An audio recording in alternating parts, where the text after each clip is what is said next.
camera, action, take one. We're obviously going to do this a few times because I'm actually the senior 3D design visualizer.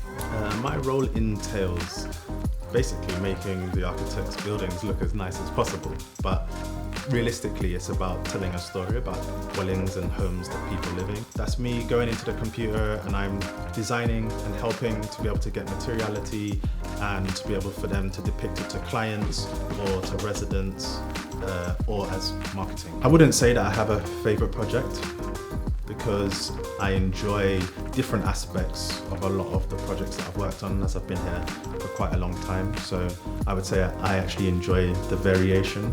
There's probably been a few that I've enjoyed working on more than others, but I wouldn't be able to remember because there's so many of them. I would say one of the best aspects of the job is being able to work with other people, especially within my team. That collaborative process is really important to the outcome of a successful image or a successful bid that we do.